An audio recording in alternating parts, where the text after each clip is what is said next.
like him? No.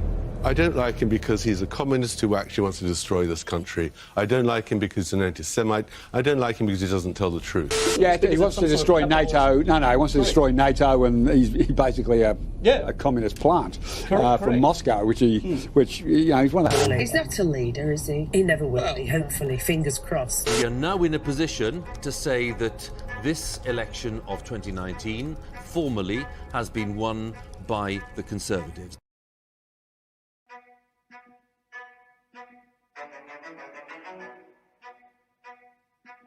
We're reporting, if you were with us just within the last few minutes, that the Health Secretary, Matt Hancock, has been to Leeds General Infirmary.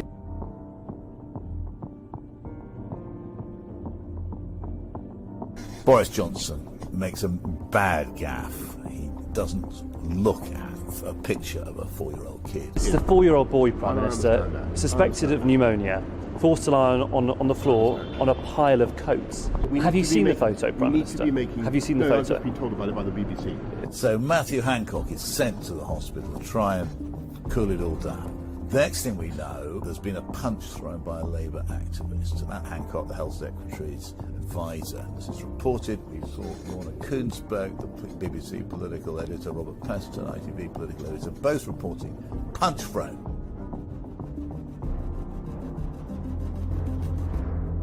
We started to get video recording of what had happened.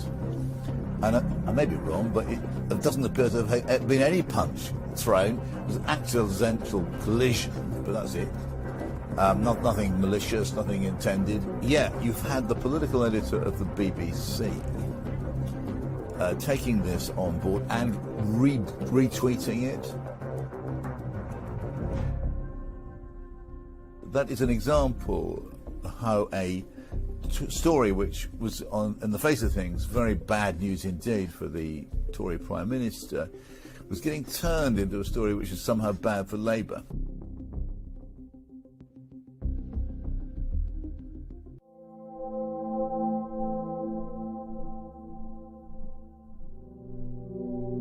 The 2019 election was incredibly significant for all sorts of reasons. It took place against the backdrop of acute political instability and uncertainty over how to deal with Britain's looming departure from the European Union, an unravelling health crisis and the climate emergency. And yet it was an election riddled with disinformation, not so much from foreign interference or the political fringes, but rather the political mainstream, and especially the incumbent Conservative government.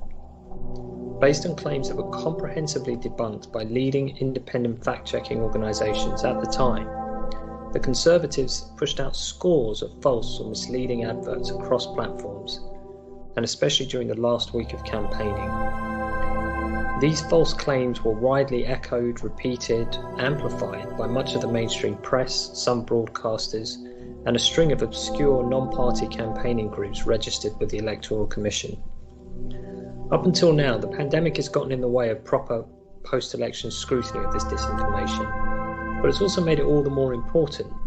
It raises profound questions.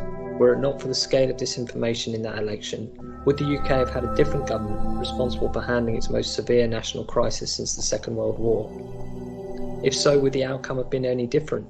Would more or less lives have been lost? These are painful questions and are unanswerable but also inescapable. They underline why disinformation is by far the biggest threat facing democratic societies, and why we need new rules for election campaigns and advertising, which do more to prevent these kinds of falsehoods circulating at such an important time.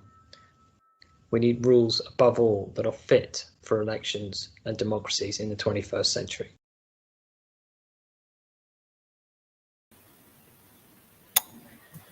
Good evening. Welcome to this panel discussion and event to mark the launch of our report today into disinformation in the 2019 election.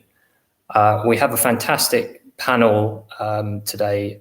We have Kerry-Anne Mendoza, founder and editor of the Canary, John McDonnell, MP for Hayes and Harlington, former Chancellor, and Mark Curtis, co-founder and editor of Declassified UK and a distinguished historian.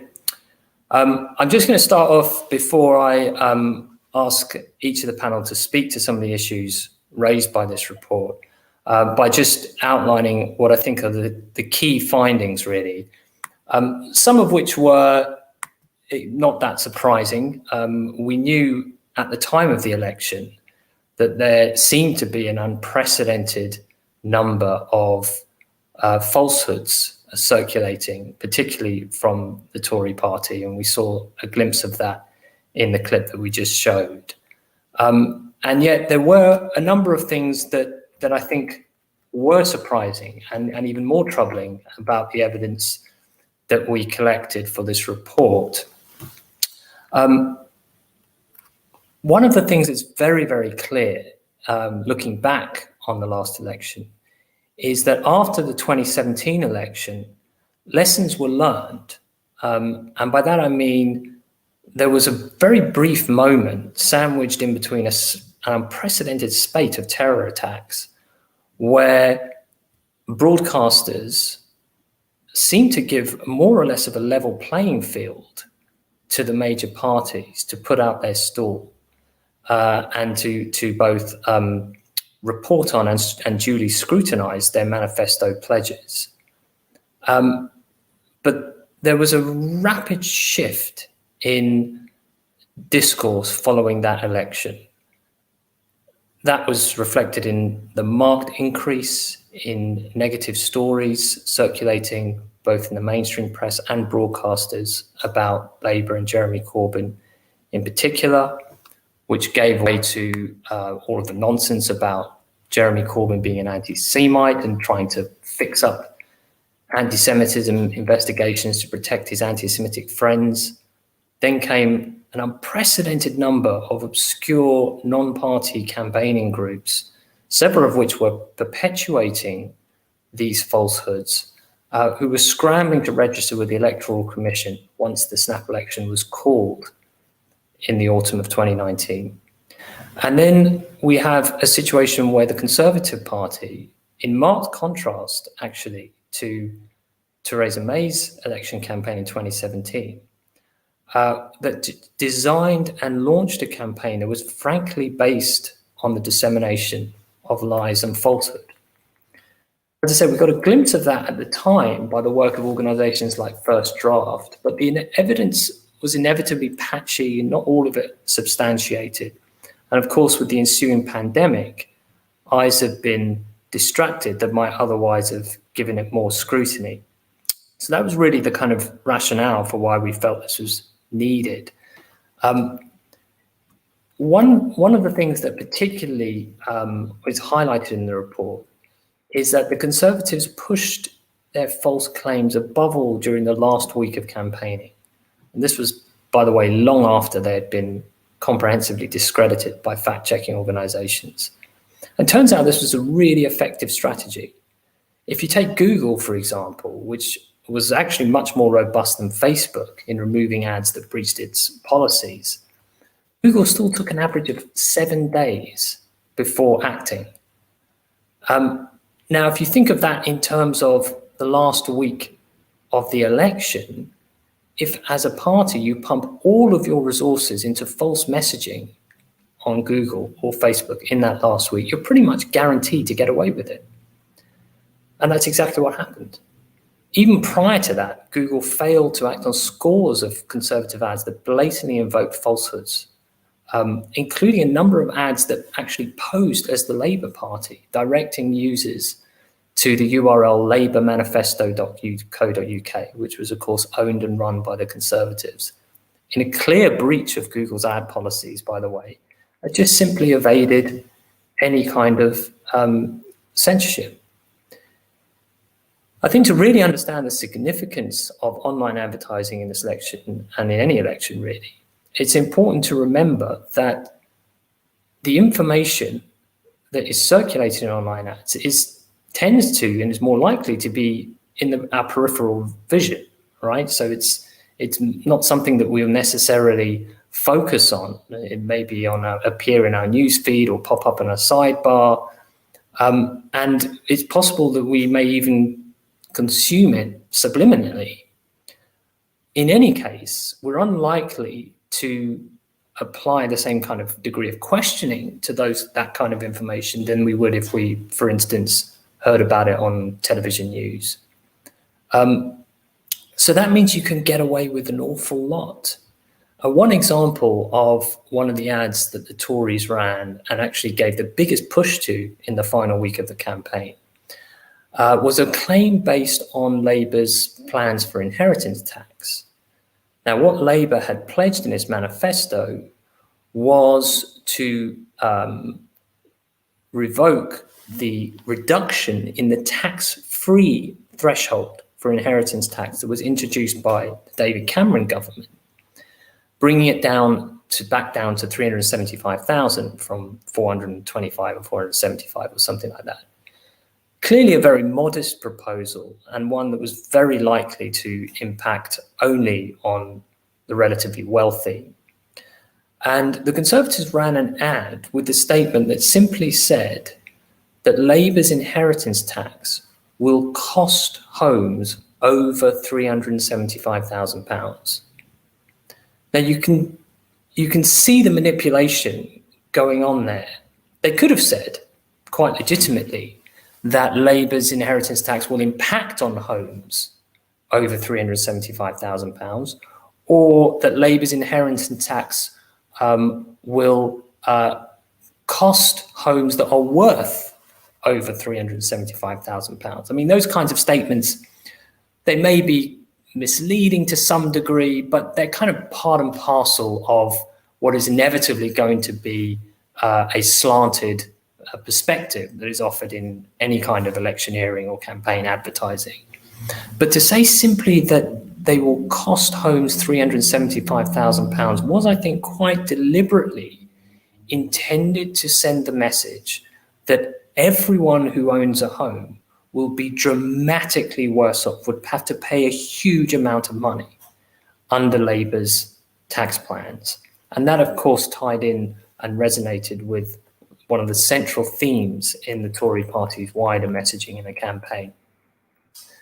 I think the other thing to say here is that although the Tories vastly outgunned Labour on false and misleading claims, there were a comparatively small but not insignificant number of Labour ads that did invoke questionable claims.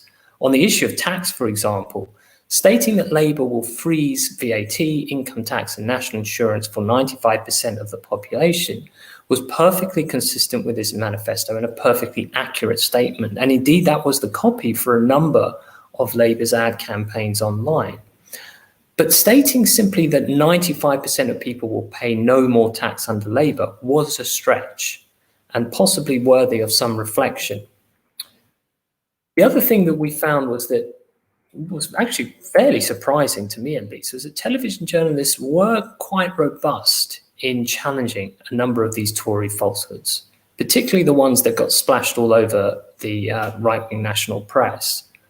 But often there was a significant and crucial time lag between when they were first reported on television news, when they were simply matched against Labour's reply, and when they were subject to any degree of meaningful scrutiny or challenge by journalists, which often took several days, which in the context of a snap election campaign is incredibly significant. And given the unique reach of television across audience boundaries, I think there are serious problems in that. But I think a more serious failure of television in this election was actually the way in which they framed the issue of fake news and disinformation itself, which was actually a recurring theme in news discourse. But at no point did the BBC and others draw viewers' attention to the fact that this was so vastly disproportionately emanating from the Conservative Party. It was constantly framed as a problem that's kind of implicating all the major parties or all parties equally.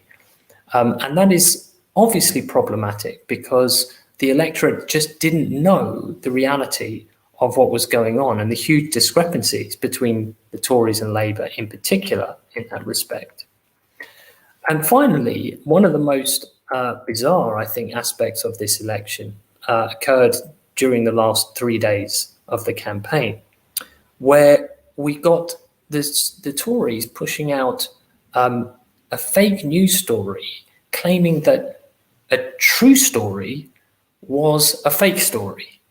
And I mean, it's almost kind of genius from the perspective of some kind of avant-garde propaganda handbook, but a really serious issue, because the story involved a photograph of a 4-year-old boy who was forced to lie on a hospital floor with pneumonia because there were no beds available. And this was clearly hugely damaging to the Conservatives at such a crucial moment in the campaign. And the way that they dealt with it was simply to push out falsehoods and lies, first in trying to apparently mobilize an army of influencers on Twitter and social media to almost verbatim copy and paste the text of an erroneous claim that this photo was staged. But then, perhaps even more seriously, we got the incident where senior Tories, quote unquote, according to Laura Quensberg, claimed that a special advisor to Matt Hancock, who had been dispatched to the hospital in Leeds to deal with the crisis, was punched by a Labour activist. Now, what's interesting about this particular story is that it was immediately reported on Twitter by both the most senior political news editors of the BBC and ITV, Laura Quensberg and Robert Peston. In the case of Robert Peston, it wasn't even qualified. It was simply reported that a Labour activist had punched and advised Matt Hancock's advisor. Laura Quensberg marginally qualified it by saying, senior Tories have told me that he was punched. But what then happened is, of course, it immediately got picked up by television news, and it became a breaking news story on the BBC, where Laura Quensberg's tweet was read out word for word, and the anchor reported it as an incident for which we'll bring you more, but it definitely appears, and these were exact words, that at least one punch was thrown. I think it wasn't even a matter of hours before the video of what actually happened started circulating on Twitter, which showed very clearly that no punch was thrown at all. There was a completely accidental collision. And it really wasn't until that evening that television news drew attention to this apparent falsehood that was put out by the Tory campaign. And crucially, by then, the picture of the 4-year-old boy lying on the hospital floor had lapsed from the agenda. In other words, even though the Tories were now being challenged about misleading or false information, the really bad story for them had lapsed from the agenda. And so in effect, it did its job. Okay, I think that's all I want to say really about the report, but it is available to download from our website, truthdefence.org. And I'd like to bring in our panel now and ask each of them to speak to some of these points. I'll start with John, since you were obviously in the thick of it during this campaign. And I just wondered, firstly, if you had any thoughts about what about the evidence that we've collected on this, and also particularly whether you think that Labour may have been drawn in some senses to this kind of battle over inflated numbers. I mean, I can certainly understand how there was a perception that the only way that Labour can get any traction in news coverage was to some extent compete on the same territory, but did it go too far? John, floor is yours. I think any form of misinformation is going too far, looking back on it. But if you look, the point your report is making, and by the way, Justin, thanks for the report. I think you need to know just how significant this report is, because we've got to make sure that people are aware of this report, and it should become an element of the raw material of scrutiny, of discussion about essential to where our politics are going in the future and where our democracy is. And I'm not flattering you, I'm just telling you I think it's that serious. With regard to Labour, the issue for us is that often in election campaigns, you will get exaggerations. And we were susceptible to that in exactly the same way as others are. And looking back on it, of course, mistakes like that were made. But the point your report points out is it was just the scale difference. That's the first thing, the scale difference between a few elements where we've exaggerated something or not been as accurate as we should have been. And looking back on it, you think, what was the point? But the scale of what was hitting us from the Tories was just unbelievable. It was like a tank rolling over us, to be honest. The other issue as well is there is a difference between what you get in politics of an overstatement of a case or something like that to downright lies.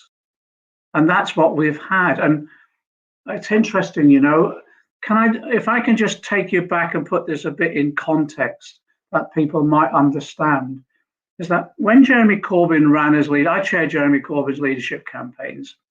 When Jeremy Corbyn ran as leader on the first occasion, we got a fairly easy ride in the media. There was attacks and stuff like that. For the first month or so, we just had the opportunity of Jeremy appearing on TV on debates, us putting information. We were launching policy reports virtually every other day.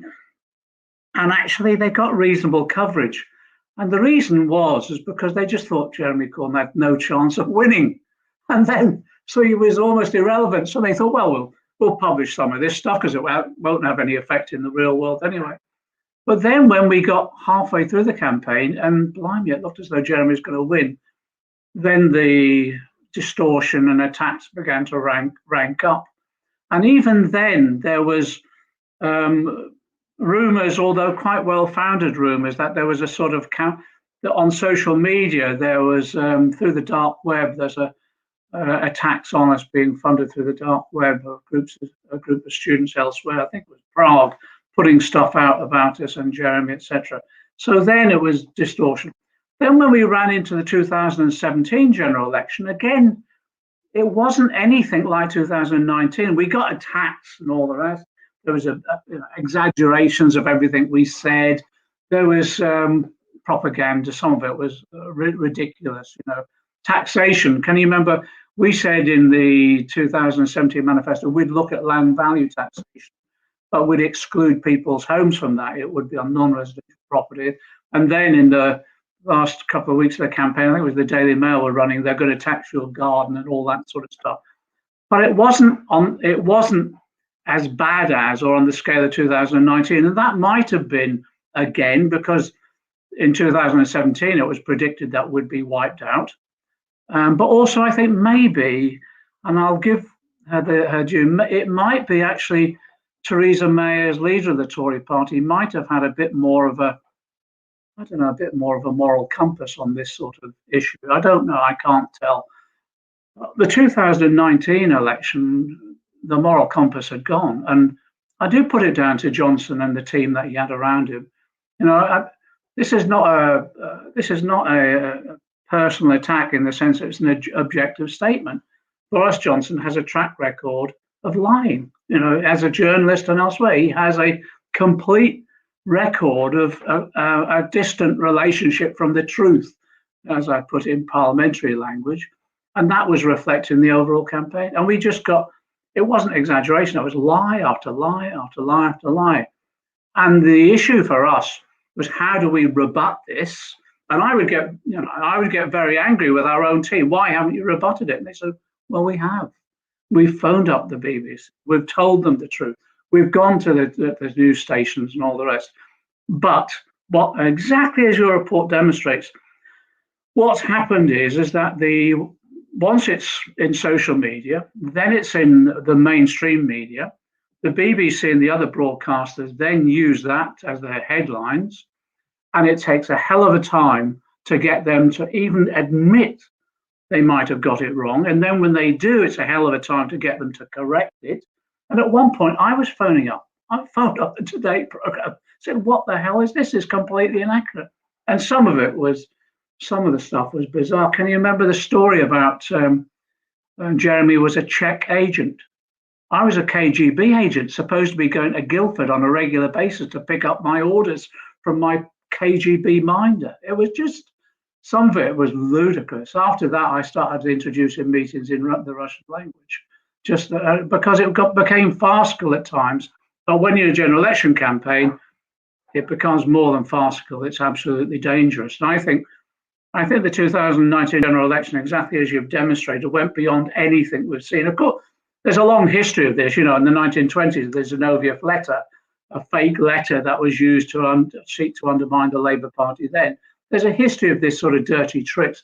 Nothing on this scale whatsoever, and nothing to the lengths that it went. And the personal assassination of Jeremy Corbyn was a level of abuse we've never ever seen in this country, I don't think. And that went on and went on. And I think the reason it infected some of the broadcast media, the BBC in particular, is that actually, if you look at what's happened to the BBC and the cutbacks over the years, I was on picket lines outside the BBC over a decade ago when it was the news reporters that were being cut. So the BBC becomes underfunded, doesn't do an awful lot of its own research or checking, and then takes the headlines straight off the Daily Mail or whatever and runs it. But then has an arrogance about it that they won't correct it even when it's untruthful. I think it was the most scandalous election campaign that we've ever seen in our history. And the discussion now, and this is why I report as a valuable contribution to that, is first of all exposing that so people wake up and realize what happened. That's the first thing. But then secondly, the real discussion goes on now. What do we do about it? What mechanisms do we put in place to prevent this ever happening again? And the final point I made, Justin, is the one that you made. And this is where it enters into the real world. And I can get either very angry or sit down and weep, to be honest. Because if we had had a Labour government, I tell you, we would have had 2 years of investment in our health service.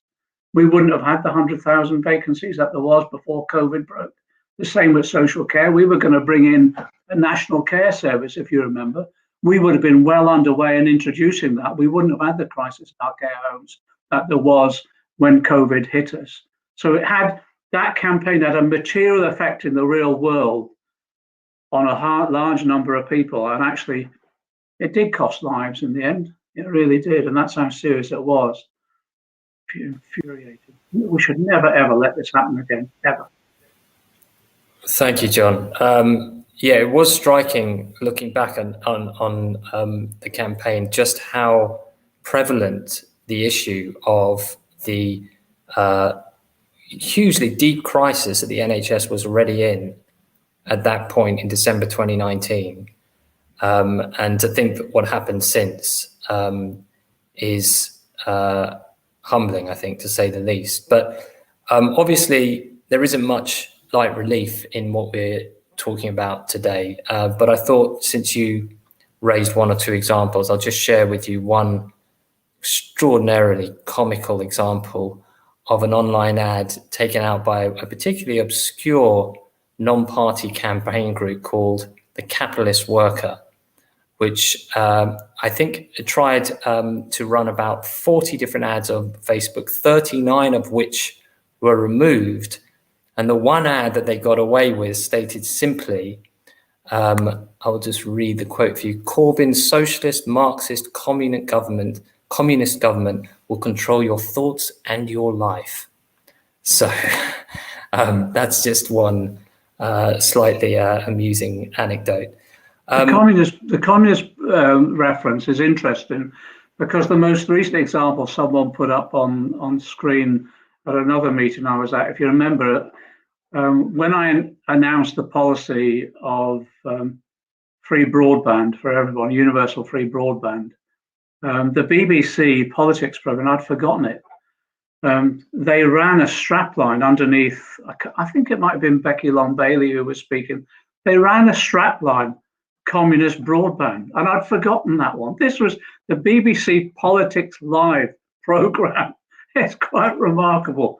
A lot of people are now regretting that they haven't got free broadband to this crisis. But it's just another ludicrous example of the lengths that they went to. And can you remember the Newsnight interview where they've got Jeremy's picture at the back with pictures of Moscow, and suddenly his hat is extended into what is clearly, looking back on it, the frustration of not being able to effectively challenge that, because they just literally wouldn't listen to us. And all those people who were trusted by large numbers of the public as conveyors of objective information or commentary, I think, behaved in a way that no journalist or no commentator should ever be allowed to behave. And I think they should look back on their role with an element of shame, to be honest. Not just what they did, how they were manipulated, but how they went along with it so easily. The thing about journalism is to have a critical level of judgment, and that went out the window, to be honest. But there has been, you've seen it anyway, there's a revolving door between a lot of the mainstream media and the Tory party and this government as well, and that's gone on where people have furthered their career as a result of pandering and communicating these lies on behalf of the Tory party, and then been rewarded with jobs in the Tory party or in the wider establishment institutions. And that's become, again, I think, a part of the corruption of our democracy that has particularly gone on under Johnson. I can challenge Conservatives time and time again about their behaviour in the past, and a large number of them, if you look at what they did in terms of welfare cuts and all the rest, are absolutely appalling. But what Johnson has done is corrupted our democracy, and that, I think, is dangerous. We've seen what happened with Trump. Well, this is just a posh version of the Trump behaviour, and I think we've got to challenge it. But we've got to get people to learn lessons. You cannot allow our system to be degraded in this way, because once it's gone, it's very difficult to get back. Absolutely. I'd like to bring in Kerry-Anne on now, because Kerry-Anne, obviously the Canary is no stranger to accusations of fake news. And the one example just really just stuck in my head and came back to my mind just before this discussion. And it kind of, in a way, relates to the anecdote at the end of the 2019 campaign, which was a kind of false accusation of fake news. And you were nominated to speak at a very prestigious event, an NUJ event during Black History Month. And there was an absolute campaign by seemingly the sort of right wing of the Guardian. It was questionable whether there is anything other than the right wing of the Guardian these days. But there was an absolute campaign that, if I get this right, seemed to be based on a reasonably, what struck me anyway, as a very well resourced and researched investigation by the Canary that suggested a journalist reporting from Nicaragua, which had been a key source for the Guardian's own reporting, was in fact embedded in a very kind of shadowy US-backed regime change outlet. And the Guardian's response to you being the keynote for this event was to put out a fake story, then claiming that this journalist, this supposedly innocent journalist, had been deported because of the Canary's reporting. And they succeeded. Is that right? Like so much of this, they only succeeded because of the complete intellectual dishonesty and complicity of multiple groups. So first of all, you have the Guardian just kind of, they came out with the old stuff, oh, she's an anti-Semite, which is entirely baseless.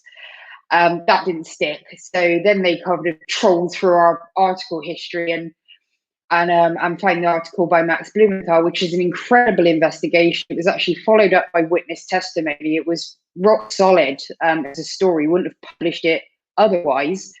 And then sort of claim that actually I was responsible for imperiling the life of a journalist.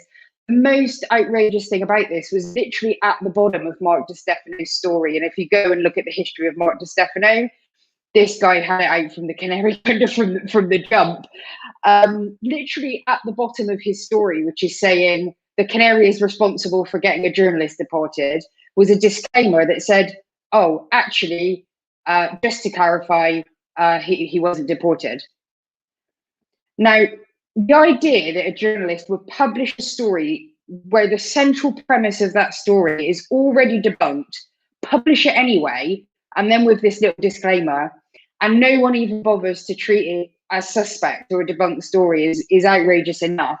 But the thing that really got me about it was Michelle Stanistreet, who's the head of the NUJ, which is my union. This is who I pay my monthly union dues to, in order that I'm protected as a journalist to report the truth without worrying too much about repercussions. Then came out on the side of the Guardian, and made quotes in public without having once referred to me. I didn't get a phone call, didn't get an email, no contact at all, backing up their case. So, that was really personally injurious to me. I actually literally had to take a 10-month sabbatical after we'd actually delivered. We ended up holding an alternative event, but the actual experience of being gaslit like this, where everyone is lying, and they know they're lying, but even the people that are in the institutions that should be protecting you are not. Not only are they failing to protect you, but they're actually complicit in a smear campaign against you, was a hell of a pill to swallow. And I think it's just kind of testament really to the amount of resilience we have to develop personally as journalists in attempting to dispel this stuff, because it's not easy work. The work itself is hard enough when you're operating on a shoestring like we are. We've probably got 1% the budget of the Guardian, so it's hard enough anyway just to do your work, but to then have supposed journalists responding to that work with such intellectual dishonesty and really operating more as a cartel than anything else is, it's scary. It is actually scary, because you start to realize just how corrupt the system that you're operating is, and even the sort of the vague notions of justice and propriety that even someone like me, who you might think would be immensely cynical by this point in the game, I'm still there expecting these things to kick in, and then they didn't. So thanks for letting me address that, because I think it is a really important example. And by the way, it's also interesting to know I was blacklisted permanently after that as well. So that you will not see me in a mainstream media space, because no one will have me on that. After the Claudia Jones Memorial Lecture incident, I sort of became this pariah for having dared to report accurately on journalism. Is it okay to do some sort of wider discussion, Justin? Please. Brilliant. So where I guess I wanted to start with this, firstly, I'd like to commend Justin, everyone at Truth Defence, for this really fantastic piece of work. It's enormously necessary, because even if this doesn't break through now, we need to get it on the historical record, because we need to stop thinking necessarily about just the sort of short-term political win or a short-term vindication of ourselves, and really look at the sweep of history here, because the tide will turn, and when it does, a lot of this work is going to be even more important, I think, than it even is right now, for people really to gauge just what it was like to live through this period of mass disinformation. The sort of philosophical underpinning of the report really struck me. The idea that disinformation is the greatest threat to democracy. And the reason it stood out was that when we were establishing the Canary back in 2015, I hasten to add, before Corbyn was elected leader of the Labour Party, we were dealing with a centrist Labour Party at that point, pretty much where we are now. And you can go to our website. One of the things that was our founding principle was that informed consent is the bedrock of democracy, which is almost the sort of the corollary to your point, Justin, in the report. And our frustrations had grown really out of the 2007-8 financial crisis, and seeing the way that the media operated and the way that politics operated in the aftermath of that, during it and in the aftermath of the crisis. So what they did first of all was kind of went with the public anger at bankers. It was clearly a bankers crisis created by the financial services industry. We're not going to replay exactly what happened, but it was definitively a crisis of the private sector that had to be bailed out by the public sector. That's what happened. That's a fact. So then what happened was, and there are studies by London School of Economics and Cardiff University and others looking at the content analysis of broadcasters and newspapers alike at this point, showing a complete imbalance in terms of the pundits and commentators that were brought forward to reframe the financial crisis. So it was bankers themselves, it was financial services journalists. You didn't spot a union leader, you didn't spot, the whole thing was distorted. And obviously that then started to change the narrative. And before you know it, within a matter of months, it wasn't a private sector crisis in which the public sector bailed out reckless capitalists. No, it was reckless overspending by the Labour government that it destroyed everything. And that by then, even in 2011, so you're talking about just a few years, we then saw, David Cameron come in his coalition, and it was a YouGov poll in 2011, which showed the public vastly in favour, overwhelmingly in favour of benefit cuts as a response to the deficit myth and the financial crisis. And shortly after that, the TUC ran a poll because they said, wait, we don't believe that people are actually in favour of these cuts. And so why are people in favour of these cuts? And just some extraordinary figures came out of that. I just want to share them with you. They found that people's perception of the amount of money in public spending that was going out on benefit fraud was 30%.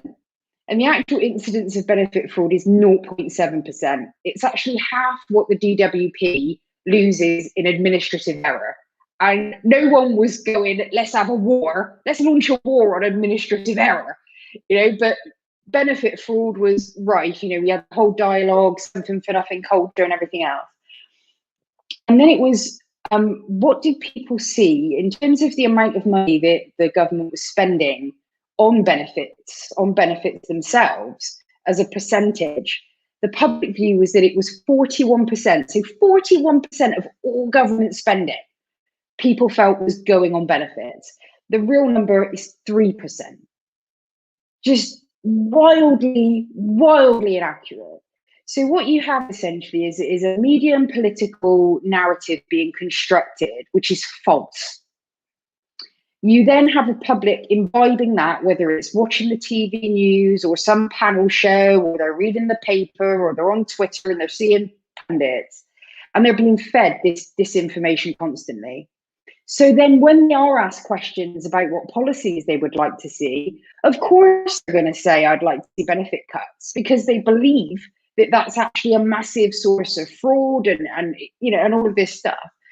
So that's really kind of one of the major reasons that we created the Canary. Was we are never, ever going to have a fair election in this country so long as this disinformation remains unchallenged. And because of the sort of really, the pipeline into journalism is biased in favour of the very journalists that we've got. They come from a handful of Russell Group universities, they're largely middle class, they're largely white. And private schools, people are vastly overrepresented. So there are very few working class voices, very few people of colour, and they've sort of coalesced around the idea that there is no alternative to capitalism, and all we need to do is find the best capitalism manager. And that's the mainstream kind of media perspective in a nutshell, which really kind of confines the public discourse to such a narrow degree that it's sort of disinformation in itself, because it's pretending that this one way of doing things is the only way, when it manifestly is not. So that's kind of where, our sort of guiding philosophy. The second philosophy that we had was around We were just a couple of years past the Leveson inquiry, which showed just how really despicable and immoral our journalists had become. Hacking the phones of dead teenagers for scoops, and hacking the phones of celebrities for some salacious gossip to put in their entertainment column, and the litany of issues just went on. So the Leveson inquiry suggested an alternative form of press regulation, because the current press regulation, it says independent, it's not. All of those big press barons sit on that panel, and it just becomes complaints become about horse trading. We'll give you this one, you give us that one, that kind of stuff. Leveson said, no, you need a completely independent regulator. There needs to be this new standards code, all of this stuff. And then the media, from right to liberal, said absolutely not. No day, no way are we signing up to this regulator. It's a chilling attack on press freedom. They went absolutely ballistic. Well, the Canary is now signed up, and has been for several years, to that regulator. A regulator that these people wouldn't sign up to because they felt the standards were frankly too high. And yet they have the nerve to call us fake news when we are already held independently and by choice to a higher standard of regulation. So that was another element. And the third element was around your point that you made earlier, Justin, and John, you referenced this as well, about the idea that currently our press decides to make its mistakes, and I think mistakes is a very generous term to use at this point, but let's just say mistakes, at maximum volume, and retracts them too late and too quietly. And so we literally, from the day we began, said we are going to make our corrections more loudly than we make our mistakes, as a matter of principle. Because the idea for me that we would tell someone, a reader, who trusts us to tell them the truth, we would tell them something that was inaccurate and allow them to go around repeating that, was anathema to us. So it was really important. We have a big social media blast, it's all in capitals, all of our channels say we made a mistake, this is what we said, this is the truth as we now understand it, we apologise. And we do that immediately, we don't get asked to do it. So this is all stuff that's really easy to do when you have a moral commitment to it, when you have an ideal that this is what journalism is. But that just does not happen in the mainstream. So that brings us now towards the sort of Corbyn period, which was like, it took those issues I've identified in the sort of post-financial crisis period and just amplified them, as if they'd been fed by steroids. And, just to look at a couple of things, we've already had the Czech spy. Corbyn was a Czech spy. Corbyn was a terrorist sympathiser. Corbyn was a national security threat. We had that awful story where they claimed that, I think it was The Sun, claimed that Jeremy Corbyn had been doing a jig at the Cenotaph on Remembrance Sunday. And all they'd done is cropped a photo. And when you actually expanded it out again, he was just having a nice little chat with a veteran. It's just breathtaking. And all of this stuff, it's like, if you do that once, okay, I'll give you that. But if it's the constant state of things that you put out, entirely erroneous reports that you knew clearly were erroneous at the time that you made them, and then you don't immediately retract it, and then even when you do retract it, other journalists continue to signal boost it, which reminds me of your point, Justin, that you said about the broadcast news challenging things. One of the interesting features I saw in the 2019 election, it happened in 2017, but let's be honest, any effort to kind of oblige impartiality rules in broadcasting during an election really did go right out the window in 2019, because they learned from 2017. It was really important not to let the alternative, because this wasn't personal, it'll feel personal to Jeremy Corbyn, it'll probably feel personal to me, but it wasn't personal. It was the big problem was they could not let the idea take root that there actually is an alternative to this awful scenario we're in, where we have an economic system which is injurious to people, to planet, to principle, is literally killing us, and it's killing our planet. So the only way that people would consent to this is to believe there's no alternative. So the idea that you'd even give Jeremy space give anyone space to put forward that actually, guess what, guys, there is actually an alternative. Here it is, fully costed and ready to go, was anathema. So what you saw would be Jeremy muted, talking, and then you would have, a journalist over the top, essentially rehearsing why what Jeremy said wouldn't work. And these were just right-wing talking points. And the other thing that they would do is, even though their channel themselves had debunked a conservative story, when Jeremy would be there and attempting to put forward his policies, they would be hitting him with that debunked story as if it were fact. So those are the things. So I'll wrap up now because I'm conscious that we're tight for time. Where do we go? Yeah, so I guess if we look at where do we go?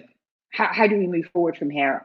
I think the report is fantastic, mostly because of the conclusions. Like, all of the hard work is amazing, but obviously I do this every day, so I was conscious of most of the stuff that you were reporting in the report. But the conclusions were particularly powerful. I think I would probably only add a couple of items, and I think this is probably outside the remit of the Truth Defence report, in fairness, but it's something that all of us, I think, need to think about as we move forward. First of all, there's been this tendency on the part of Labour or any opposition movement to attempt to meet opponents halfway. You can't compromise on reality. You really can't. And it's this kind of tendency we have to say, well, if we meet someone halfway, then we look more credible. And there are spin doctors behind the scenes, I know, being paid a lot by the Labour Party to say these things. But when you're in a disinformation war that is this serious, you cannot afford to placate lies. And we saw that happen over and over again the past 10 years, whether it was Ed Miliband acquiescing on, it was Labour overspending, allowing that narrative to take hold. And we saw the same in terms of the anti-Semitism smear campaign, where you had, public officials, even elements of the sort of, I'm not even going to call them new left media because they're not, but elements of sort of new media who would really love to be Guardian reporters in the future, also advocating this, because it was very clear that if you were going to retain a position kind of in the public space, you had to subscribe that this smear campaign was not in bad faith and did have merit. And it was clearly in bad faith, and it did not have merit. And that is not the same as saying there weren't any anti-Semites in the Labour Party. But it is saying, again, a poll was taken. People believe 30% of the Labour Party was under investigation for anti-Semitism complaints. It was 0.03%. That needs to be said. And it needs to be said fearlessly. And we need to keep saying it. Secondly, is that, it's really important to fund, to protect, and to amplify new left media. There are a handful of outlets, Declassified. We've got the pleasure of listening to Mark Curtis shortly, doing incredible work in investigations. The Canary has its own investigations unit, which has broken countless stories over the past 6 months, and before that we were doing it without the investigation unit. Squawkbox doing extraordinary work, and those voices were being amplified. Why? Because prominent figures on the left decided that because we were, persona non grata in the mainstream, they actually helped silence us by not sharing our articles, by not coming and attending interviews with us, by making negative public statements. So they were actually undermining confidence in the very channels that could have supported balancing those lies with some truth. And I think serious lessons have to be learned from that, because that cannot be allowed to happen again. And the only place I would finish is that we cannot pretend that the sort of structures in place currently will actually work in favour of truth or justice right now. And I think anyone who thinks they will, has potentially not been paying attention for the past 5 to 10 years, or is is naive. And I can forgive that naiveness because I've absolutely had it myself. But the truth is, I can remember years ago, someone was talking to me about state capture and saying, you know, the right is actively moving people into positions of power in press regulation, even in hate groups, anti-hate groups, anti-racism campaigns. They're moving these people all over the place so that almost anywhere you would look to a sort of independent source of justice or truth is being compromised by, and this is not some woo-woo conspiracy theory, it's simply political partisanship in favor of the status quo. So I would also say that we do need to, while yes, new laws will help, yes, new policies will help, new regulators, all of those things will help. We have to be far more appreciative, I think, of the type of warfare we're in. We are fighting an asymmetrical disinformation war at the moment. Against almost everywhere you would normally look for some reliable information. And the backdrop to that is a fake news moral panic, which pretends that somehow fake news is not an issue for mainstream journalism, but is apparently almost exclusively a left-wing phenomenon. Almost exclusively happens on social media. And I'd just like to finish with an example of this, which I find most laughable, which was I was on the Today programme, this is back in 2017, being interviewed, and they had me and they had an editor of Breitbart. Now, Breitbart is a hate factory. This is seriously anti-Semitic, homophobic, just disgusting. And the presenter looked at me with a straight face and read a headline from Breitbart, which was enormously homophobic. It was essentially saying, gay people cause floods. That was basically the title of the headline. And they had one of my headlines from a story at the Canary. It says, Theresa May's election pledge comes back to bite her in the arse. And they said, see, aren't you one and the same? Remarkable. Thank you, Kerry-Anne. That's there's a lot to chew on there, and I completely agree that we really need to think hard about both the potential solutions to this problem, but also think beyond simply, policy making, advocacy, and formal channels of redress. I'd like to bring in Mark Curtis at this point. Mark, one of the things that I think is really interesting in all of this is the role that the state plays, particularly actually in fomenting political disinformation. We saw that with the documents that exposed Integrity Initiative as a kind of clandestine sort of deep state apparatchik that was pushing these anti-Corbyn stories on social media, whilst also interestingly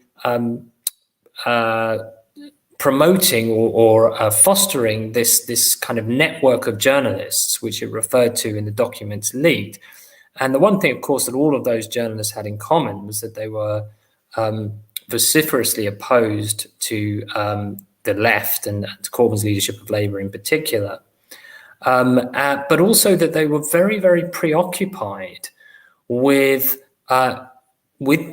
writing about disinformation, but framing it in a very, very limited way. And I think this is something that your colleague Matt Kennard pointed to in a tweet earlier today, when he said that actually there has been this very convenient framing of disinformation as almost a very kind of new phenomenon that is a byproduct of Facebook's algorithm, vote, leave, Breitbart, and Kremlin-controlled bots. And as long as we kind of deal with that, then there's no problem. Mark, the floor is yours. Thanks. Yeah. Well, I mean, congratulations, first of all, Justin, on your report. It is genuinely useful, and I really do encourage people to read it. I mean, because following on from your question, the incredible thing and the main finding for me of your report is that it shows that the evidently false claims made by Conservative Party officials were echoed and amplified right across the media spectrum, even though even sometimes when they were debunked, even after they were debunked, they were still pushed and pushed. And this has been exactly our experience at Declassified, and it's been my experience, analyzing the media for, decades now, frankly, that this kind of disinformation is all around us. I mean, we're faced with it all the time. What a lot of people don't realize is that a very vast percentage of the material that finds its way into the media, particularly on UK military policies and foreign policies, emanates from the government, from media releases, from white horse sources, which are then packaged up and presented as news. This happens all the time. I think there's a very strong argument to suggest, and I'm working on trying to sort of demonstrate this at the moment. I think there's a very strong argument to suggest that the majority of information that we come across about UK military policies in the media comes from the government. And it relies on compliant, complicit journalists playing along with often what they completely, perfectly understand to be disinformation, or at least official information coming from the state, with very little critical analysis or independent scrutiny of that. We at Declassified have just done this analysis of Sky News, which follows our previous analysis of the mainstream press, and it comes to the same conclusion that Sky's main foreign affairs correspondents don't even pretend to be independent. They literally just parrot and amplify the views of the state in their reporting, with no critical or independent analysis in a huge majority of cases. And that happens right across the media. And certainly when it comes to foreign and military policies, I actually think that those policies are even worse when it comes to disinformation than domestic issues. And the public is much more vulnerable, I think, to disinformation on foreign and military policies, because it's something which takes place, a lot further away geographically from their own experience of, life in the UK. But what we saw in the 2019 general election, as both John and Kerry-Anne were saying, is something at a wholly different level than anything we've experienced in the UK before. I mean, there was an incessant, relentless media propaganda campaign to completely demonize Jeremy Corbyn in the eyes of the public and make him unelectable. And the slurs about terrorism, about communism, about being a threat to national security, about being an anti-Semite, that was incessant and relentless. And it wasn't just in the right-wing billionaire-controlled media, it was also in the liberal media, and particularly in The Guardian, played a very particular role in that campaign. And in fact, I brought some figures with me tonight that I wanted to share with you to illustrate just how extensive that campaign was. Because the key thing that the media did was to constantly link Corbyn to terrorism, anti-Semitism, and being a threat to national security. That was the message constantly pushed in article after article. So let me give you some numbers. So we at Declassified found that the term threat to national security, the specific term threat to national security, was used in 440 UK press articles covering Jeremy Corbyn from the time that he was leader for the 4 years from 2015 to 2019. There were 34 major national media stories that cast Corbyn as a national security threat, which were sourced explicitly to officials in the British military and intelligence establishment. And all those stories were originally covered in 4 papers: the Telegraph, the Times, the Mail, and the Sun. So that was cases where UK military and intelligence officers, usually former officers, were casting Corbyn as a threat to national security, and then packaged as a news piece by journalists in those four outlets. And then there's terrorism. I did a search for mentions of Corbyn and the IRA in media articles, and found 3,001 articles in the 4 years that Corbyn was leader, just in the press. This is not covering broadcast, just in the press. 3,001 articles about Corbyn and the IRA. In the 3 months run up to the general election in December 2019, there were 272 press articles covering Corbyn and the IRA. This is something that, took place a long time ago. By contrast, how many articles were there that covered Johnson, Yemen, and war crimes? Well, I found 2, compared to 272 covering Corbyn and the IRA. So the press had 136 times more articles about Corbyn's supposed distant past relationship to the IRA, which is also, of course, subjected to a huge amount of fabrication, than the government's current war in Yemen. The other issue is anti-Semitism. So throughout Corbyn's 4 years as leader, I found 12,700 articles in the press mentioning Corbyn and anti-Semitism in the same articles. 12,700 in 4 years. In the 3 months run up to the general election, there were 1,450 articles covering Corbyn and anti-Semitism. By comparison, there were 164 articles covering Johnson and Islamophobia. So 1,450 articles about Corbyn and anti-Semitism, and 164 articles about Johnson and Islamophobia. And just to give you the final figure, because the Guardian played a very leading role in all this, particularly on the anti-Semitism side of the campaign.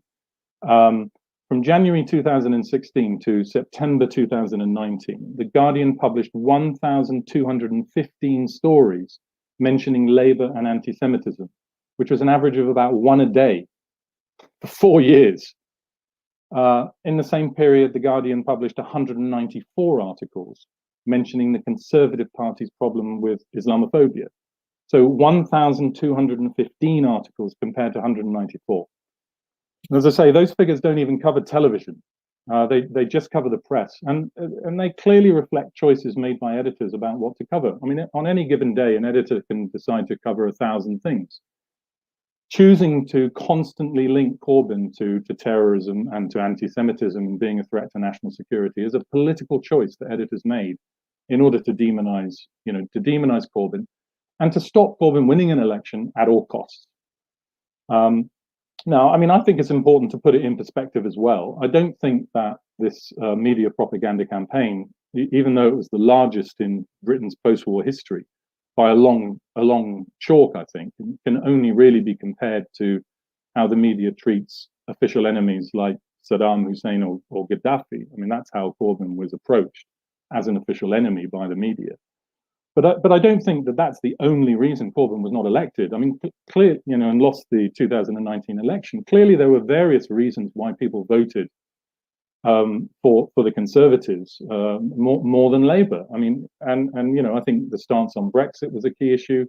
I think the issue about the deliverability of a manifesto that had everything in the kitchen sink in it, and I think a lot of people felt that it wasn't all deliverable. And there are other policies as well. So there are various reasons why Corbyn lost the election. But I think what is clear is that no political leader could possibly have withstood the amount of, the deluge, the barrage of propaganda that was delivered at Corbyn for 4 years.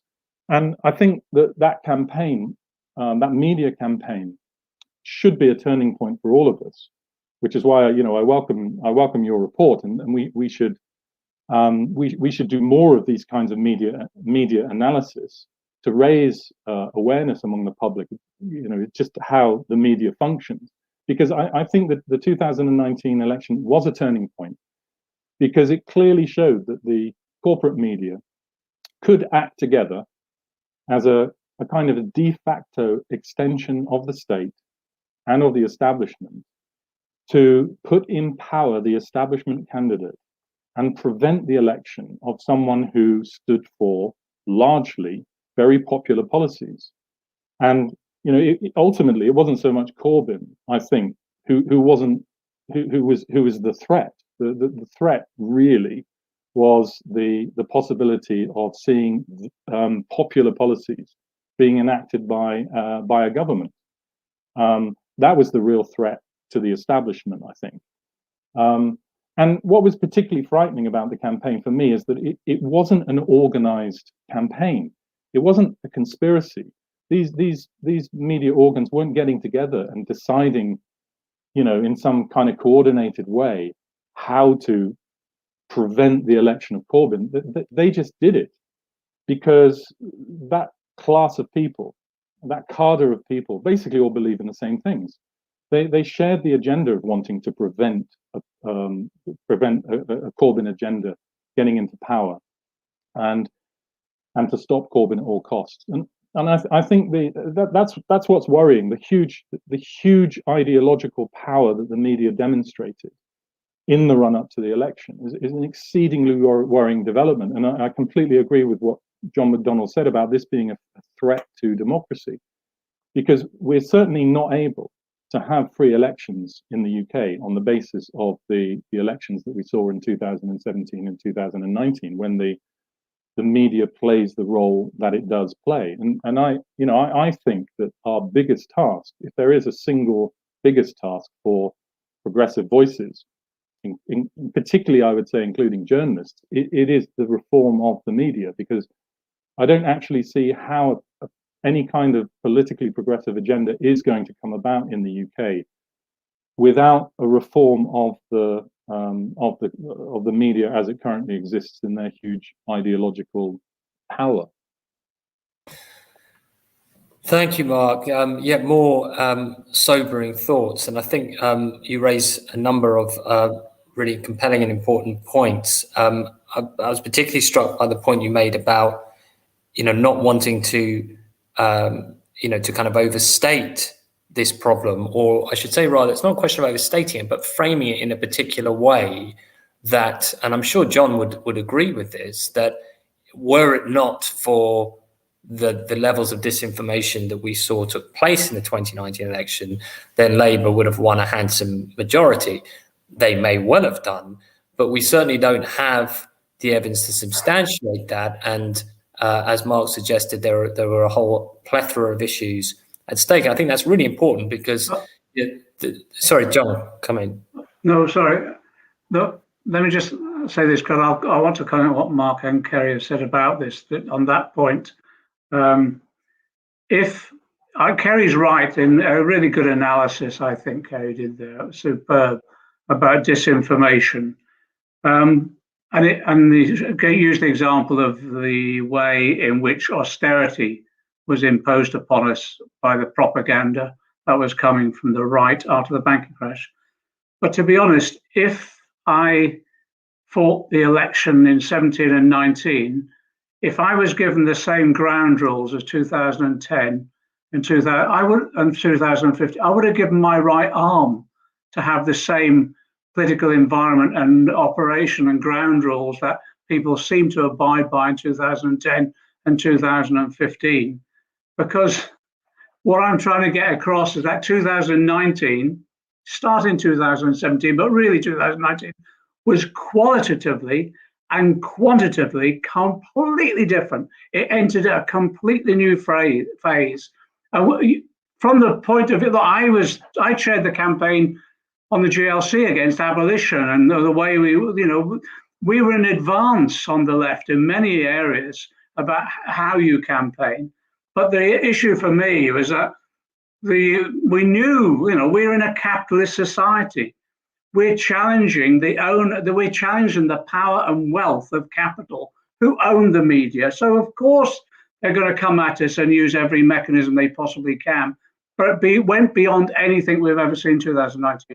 So what we were doing was, one, with mainstream media, I've seen some of the questions coming, why did you use The Guardian or Observer? Well, with the mainstream media, you just have to be more professional, more skillful at it, more creative at it, but recognizing sometimes you're on a hide into nothing. So the point for us is that we had the golden opportunity of having social media. We've always tried to develop a left media, but it's never really been successful because it requires such an overwhelming investment of resources. So what we had in 2015 into 17 was social media. Actually, before 2015, I was on platforms with Kerry on the annual conference of the social media people coming together. And I just saw this as the best wonderful opportunity that we had. So social media, we had all these young people buzzing with ideas, and we were ahead in terms of social media in 2017, more creative, more effective, organic social media, people communicating amongst themselves, almost families communicating. The Tories saw that, and the investment they put in to up until 2019 was enormous.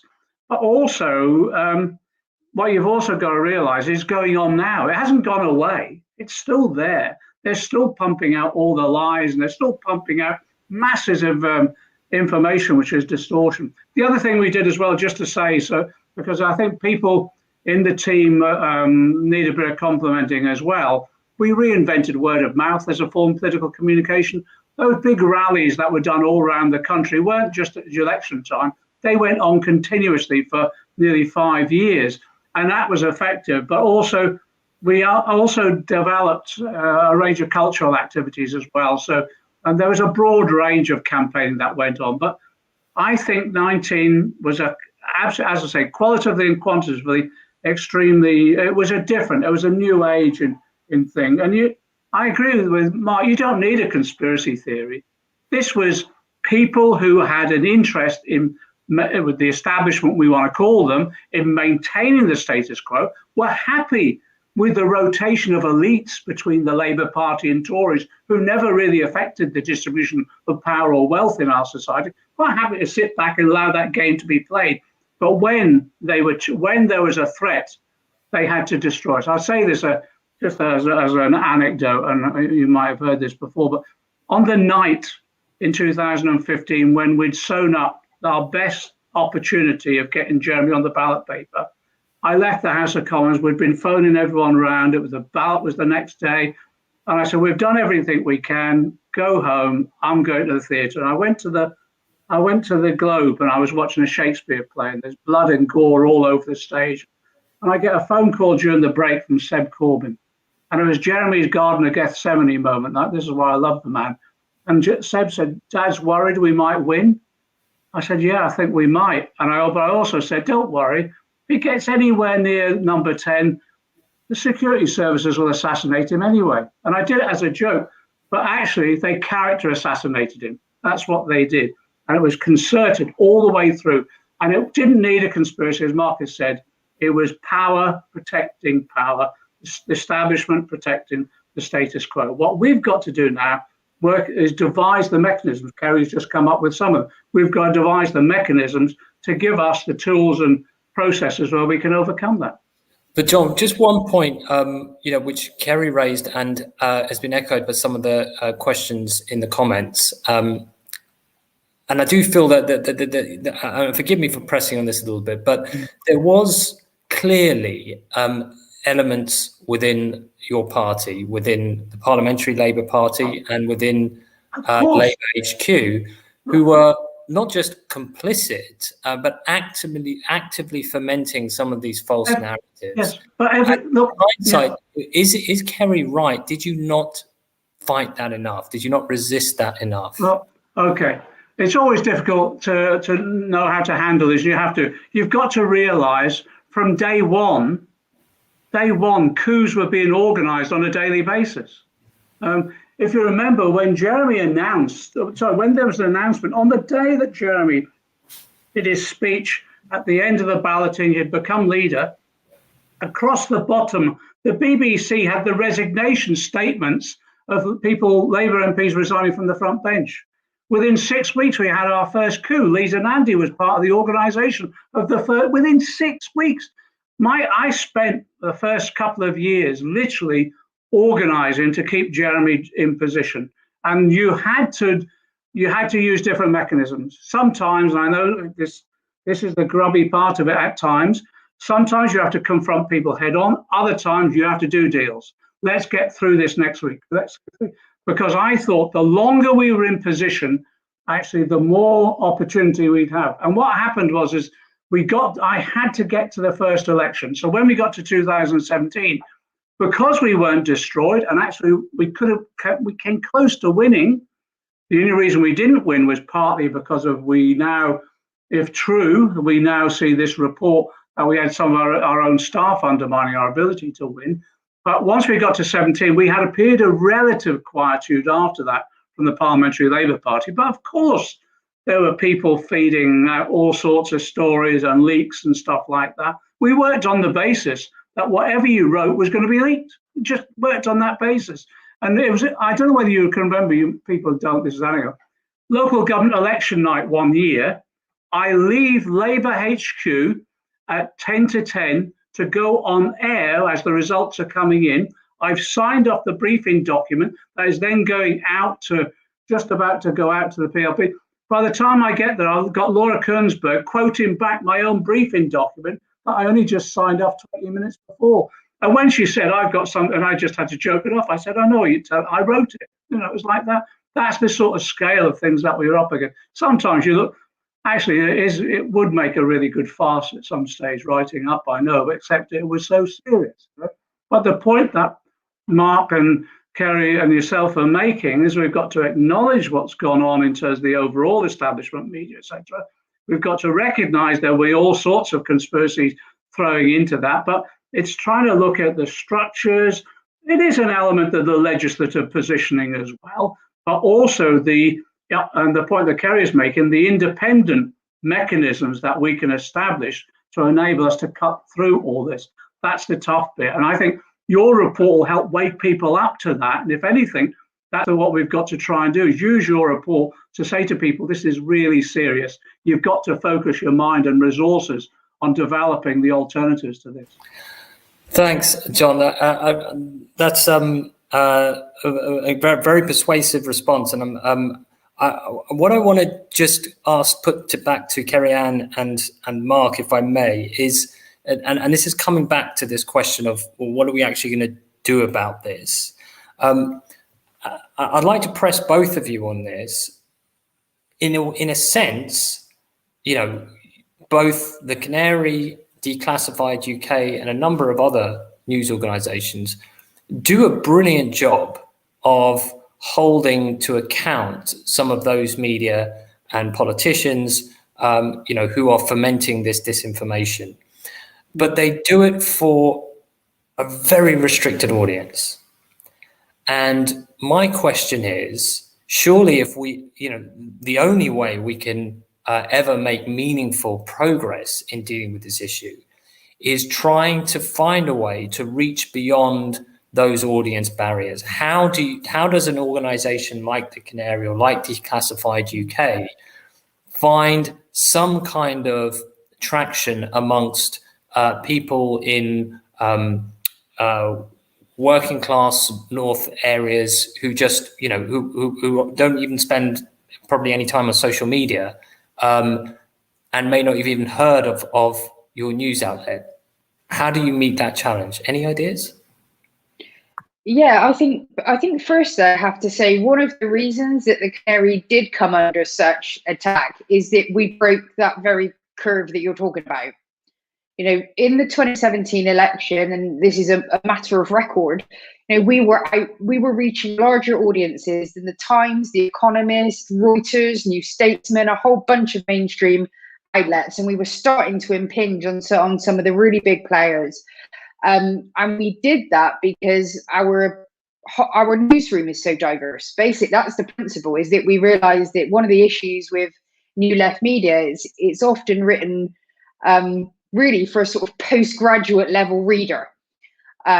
It's, you know, very academic, very dense, and that's no slight to the quality of the work. It's just that my mum was never going to read any of this stuff.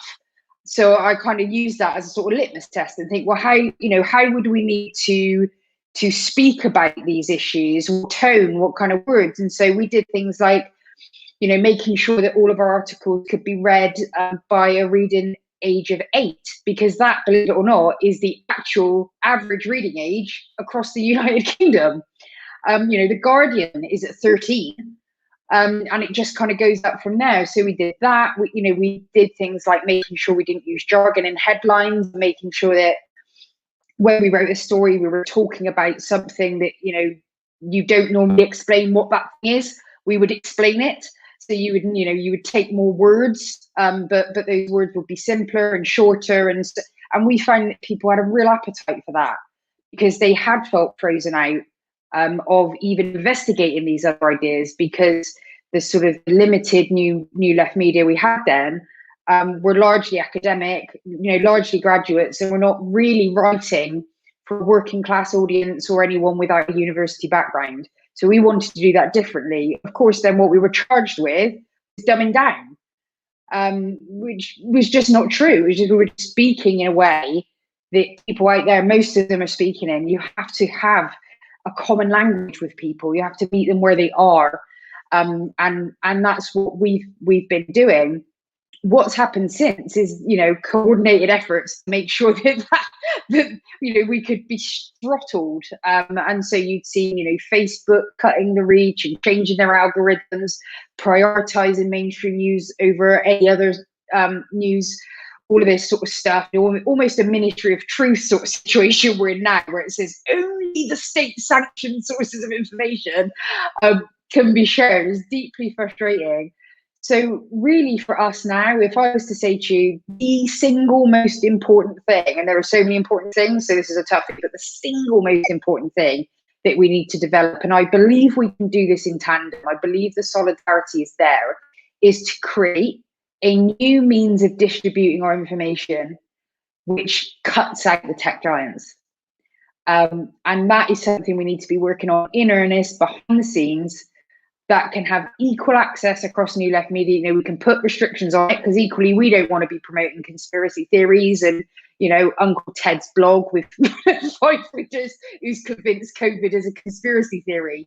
This is about ensuring that real journalism has a platform and that can be accessed by people, but outside of those normal routes. The second thing I would say about that is, don't think that will even be the silver bullet. Because like I was saying earlier, this is an asymmetrical war. Every time we get in a position where we become effective, that position will then be destroyed by everyone with an interest in destroying it. So I think if you go into it with that mindset, you get used to being innovative, you stop taking this stuff personally, and you just assume that once you're successful, that won't last very long. So already be working on the next great idea that comes up behind that. And that's what we've had to do at the Canary, is sort of moving from an advertising revenue to a subscription income, and lots of different kind of ways that we've done it. And I would just want to make one point, is even inside of all this, Justin, we are paying journalists a living wage. They have pension contributions. They have full employment rights. There isn't an unpaid intern at the Canary. And, I think our gross, income is about £300,000 a year. It's peanuts, compared to these mainstream outlets. So it's not just about what we say about the politics happening outside. It's about the way that we grow our journalists internally, that we make sure we recruit working class journalists, we train them, we promote them, we platform them, and we create newsrooms that genuinely are representative of the modern, diverse country that we're living in. And that is every bit as important as these technical points that we're going to make about distribution. Can I also say it does relate? We've got to be so much more creative than the right, and we usually are because we're the mass. But it does relate to something else that we've raised before. The degradation of political education within our movement over the last 40 years has been staggering. And sometimes, even just understanding our history, about how our opponents, the mechanisms they use and all the rest of it. There's something in the truth now. One of the mechanisms they continuously tried to use all the way through was to divide and rule. So they'd always try and see whether Jeremy and I are having a row or split or something like that. But it's happening now. And you just have to cut through and say, I wouldn't use the language, but it's rubbish. You just move on. But you learn the lesson that they always use the same old tropes, mechanisms or whatever. But the lack of that political education, particularly around the history of our movement and our different struggles, has undermined our ability sometimes to cut through that and see what's going on. So alongside the mechanisms for media, the creativity that we need, we've got to really work on political education. And that's why World Transformed and others, the work that they're doing, I think is so fundamentally important, because it enables you to see, people will need to learn the history of the Zinoviev letter, that attempt with fake news to undermine the first Labour government. And that sort of thing, this is what happens in the system that we're fighting. The good thing for me, though, I have absolute optimism and confidence. But what cheers me up no end is, 6 or 7 years ago, Labour backbenchers, I've been struggling away for 30 odd years. I never thought we'd have a Labour leader that came close to being elected into government, that was going to bring rail back into public ownership, that was going to scrap tuition fees, going to build council homes. All of those things we came close to. They haven't gone away, and the commitment to them hasn't gone away amongst our movement. So let's be optimistic about it. We can beat them. We've had a setback because of what happened in 2019, but people have they've got themselves up and they're fighting again. But we've got to tool up properly this time around, definitely in terms of how we deal with the media more effectively.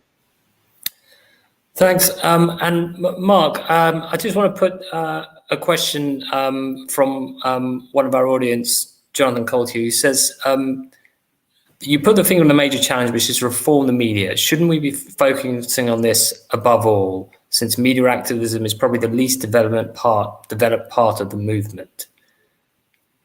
Any thoughts on that?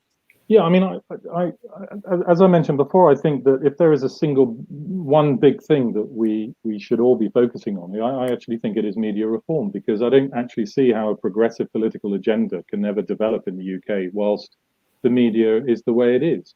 I mean, for us at Declassified, I think our primary task is to keep doing good journalism, and actually in the process of doing good journalism, we shame and we show up the rest of the media.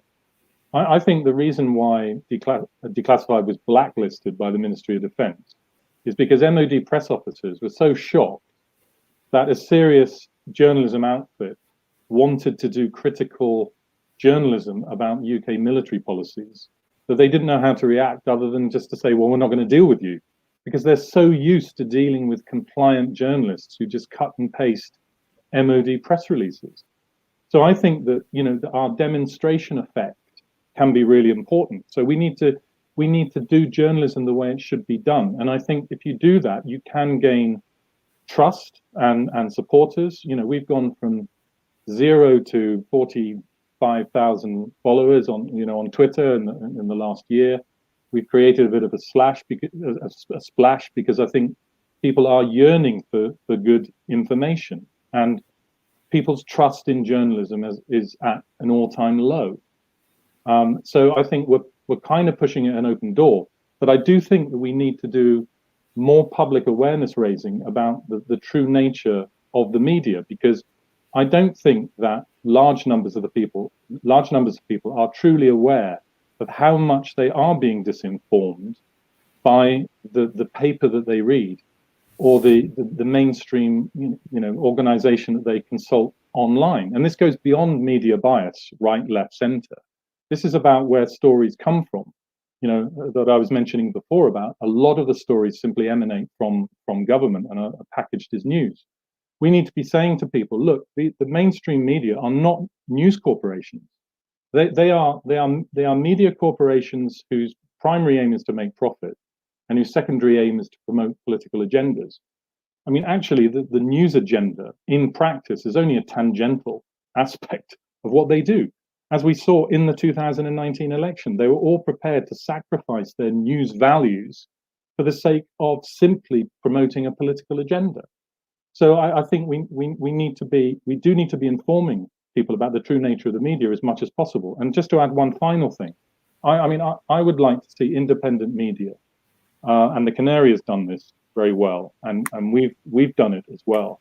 I would like to see independent media challenge the rest of the media, and to challenge individual journalists, to challenge the national press, the broadcasters, and to make it a key part of their journalism, because it's an important story to tell how the public is being disinformed. And I think a lot of independent media and a lot of NGOs shy away from criticism of the media because they simply see the media as a platform for their information. I think they need to change, and I think they need to be part of that media reform process. And I said that was going to be the last point. The final thing is we need to preserve free speech and the free media, but we do also need better regulation. The current body that we have, IPSO, is an absolute joke. There's an editor's code that all media are meant to abide by, where they're meant to, which is meant to guide organizations to be accurate in all their media reporting, and it's broken every day. If IPSO was applied to media outlets in the UK, every mainstream media organization would be closed down tomorrow. You know, we do need proper regulation, at least to regulate for accuracy in the media, if nothing else. So that, you know, that part of the media reform agenda does have to be a better form of regulation. But as I say, you know, one that also doesn't clamp down on the free media. Thanks, Mark. I think in summary, because we've run a little over time, I mean, it's worth saying that the immediate future doesn't look any brighter. That we have a situation in this country where we have a Tory donor as a chair of the BBC. We have the former editor of the Daily Mail being lined up for the top job at Ofcom, we have two new right-wing television news channels, that are going to be competing for the top spot in terms of audience reach and have huge amounts of money invested in them, particularly the new channel by Murdoch. So we're up against it, I think, quite clearly in terms of the struggle for truth and fair and accurate reporting, particularly on political events. But I think, as we've talked about today, across a whole spectrum of issues. But just to end on a slightly optimistic note, I do think, as Mark and other panelists have pointed out, that to some extent, some of these purveyors of disinformation, particularly in the incumbent Conservative government, are prone to overplaying their hand. And it seems quite clear that there is a growing consciousness that extends beyond the progressive left about just how far the Prime Minister as well as officials are willing to bend, twist and manipulate the truth. And I think that's reflected in declining trust in both politicians and the media, and it's reflected in the emergence of organisations and the growth of organisations like the Canary and Declassified UK. So on that note, on that slightly optimistic note, I'll leave it there. Let me thank again all three of my panelists. Thank you everyone for watching. Please go to our website, truthdefence.org, to download a copy of the report, to join as a supporter if you can. And please also support the Canary, Declassified UK, and all of those media that are trying to confront this issue. The truth may be on the back foot, but it does have a habit of hanging around like a bad smell. I don't think it's going to go away. I know that our three panelists are certainly not going away anytime soon. So on that note, let's meet again and continue the discussion. Cheers.